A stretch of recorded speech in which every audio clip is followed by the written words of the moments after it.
أعوذ بالله من الشيطان الرجيم بسم الله الرحمن الرحيم وصلى الله على سيدنا محمد وآله وصحبه وسلم تسليما إذن جنغ هداية الراوي ونفوت درول نوغاسي جيغم هداية الراوي درول نوغاسي جيغم بسم الله. الباب الثاني دمال دي دبيوال في الإعراب كوي أربغول في الإعراب أربغول والبناء يمهغول دون ونو مبحث الثاني من مباحث النحو ساغيني باب الكلام تنغرتا كوي باب الإعراب والبناء أي هذا كوني حاليالي هذا والإعراب تغيير الأواخر من اسم وفعل أتى من بعد ذي عمل هذا والإعراب تغيير الأواخر من اسم وفعل أتى من بعد ذي عمل هذا والإعراب تغيير الأواخر من اسم وفعل أتى من بعد ذي عمل هذا ويكوني خبار ياري دفتي قد ماذا باب والإعراب فوق قوتو هذا ويكوني خبار ياري والإعراب ويتي إعراب يدمغ العرب تغيير كويل الأواخر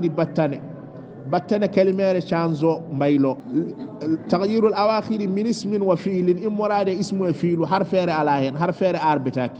كو اسم وفعل تن أربتك واتند فيلو إمو يذهب وانت يذهب ما ولا وانت يذهب واتند إند إمو زيد وانت زيدا ما ولا وانت زيد تغيير الأواخر من اسم وفعل أتى بيلو قلنقل أرت من بعد زي عملي كو تشغل عامل ما عامل أرى عامل ودبت رفع عامل أرى دبت نصب ونصب عامل أرى دبت خفض ما ولا دبت جزم هذا كوني دي خبار ياري والإعراب إعراب تغيير كويل قول أواخر بطنة تغيير الأواخر كويل قول بطنة من اسم وفيل إم وراد إند فيل أتى إعراب وأنا أرى من بعد زي عملي تشغل لغوتودو أي بعد العوامل الداخلة عليها تغيير الأواخر من الأسماء والأفعال لاختلاف العوامل الداخلة عليها أي يعني وفادتي أن الإعراب وند إعراب لغة تبني لغة التبيين ولا بينقول والإيضاح يفنينقول والإظهار يينقول واصطلاحا تبني اصطلاح هو تغيير كويلوت أواخر وتند الكلمة كونغود لاختلاف سبيل قول العوامل للقطوج الداخلة ناتوج عليها كلمة جديد لفظا إعراب أنا وانا لفظي أو تقديرا إعراب أنا وانا تقديري فقوله كونغول ماكو وقوله كونغول ماكو من اسم وفيل توي من اسم وفيل دو يعني أفادتي أن الإعراب محله بلاس مودم نكو مودم الأسماء كو إند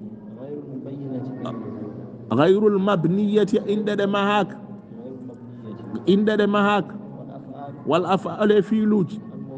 المضارعة نندو دليل أسماء إند لا غير وناكو جيدان رم دون حرفير يالتي وقوله كونغول ماكو توي أتا دو أتا من بعد زي عملي يعني وفاندتي أن الإعراب وند إعرابه لا بد له دادرغال على نامو من مبتدين دبيتو يقتديه مو أنا دبيتامو إما أنا واي دبيتو ولاتو لفظيا كو عامل لفظي وانا إعراب لفظي وهو ما يتلفظ به كون حاله كالفيل كو وين فيل حالا بيا ذهب زيد دو عامل او كو لفظي كو متلفظ به ذهب او حالا من نحو قولك كو وين كونغول مات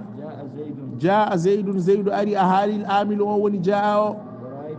ورأيت زيدا اهالي عامل او وني رأيته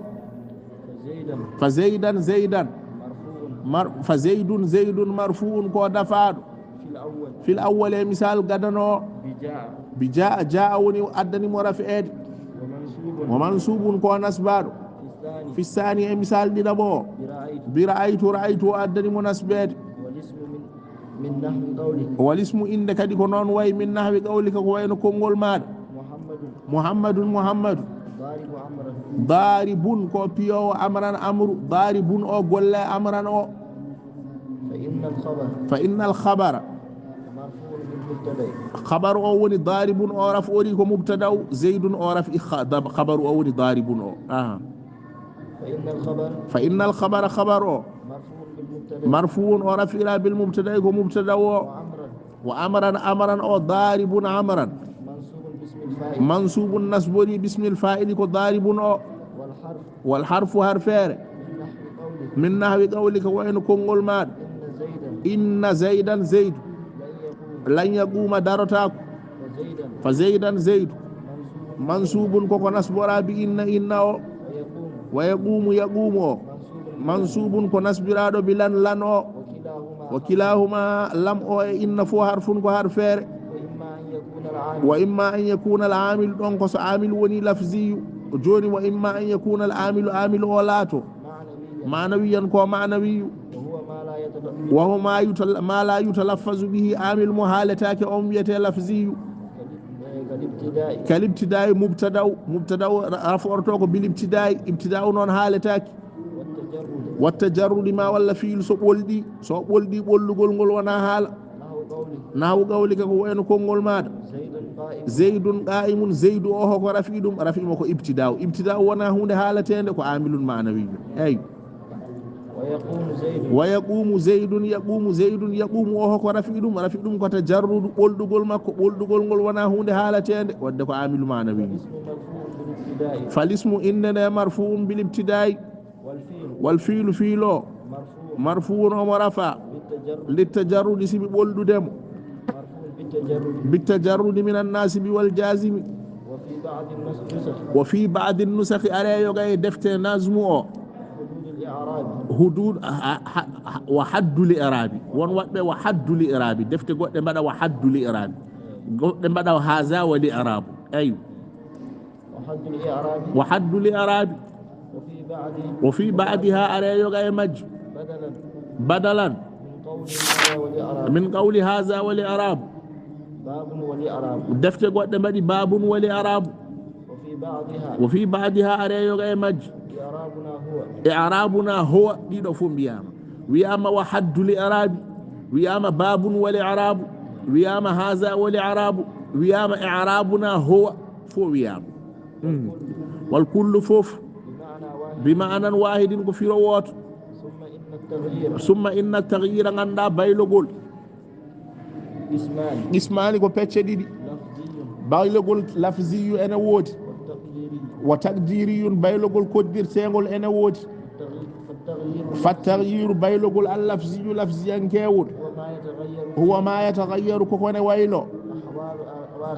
فيه مودم أحوال الهاليج أواخر أحوال الأواخر الهاليج بتنه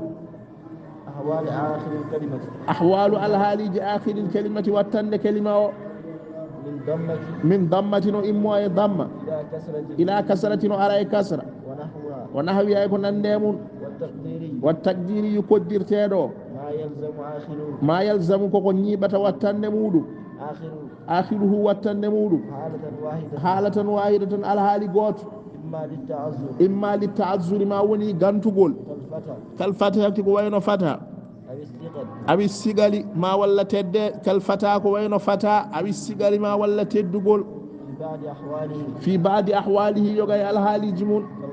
كالقاضي كوينو قاضي أو للاستغناء ما ولا يندناد أو الاشتغال المحل ما ولا سكل راد نكو بحركة المناسبة مثلا الانيادة كغلامي كوين شكل لم وعلم أن الأصل في الإعراب وما بيدا ماهن أن الأصل في الإعراب الأصل الإعراب هي الأسماء كو إند أربتة كو وني الأصل إذ هي التي كو إند وني كو غاندودا تتداول عليها إن اللمت جرى مودو من المعاني افيروج ما تحتاج كلكاتو جنا كاند إند دي معه وندو دي مودو إلى بيان افنين دي مواجيها نكو جمج من الإعراب أربعة دوانا فاعل دوانا مفعول دوانا مضاف إليه أن اللوري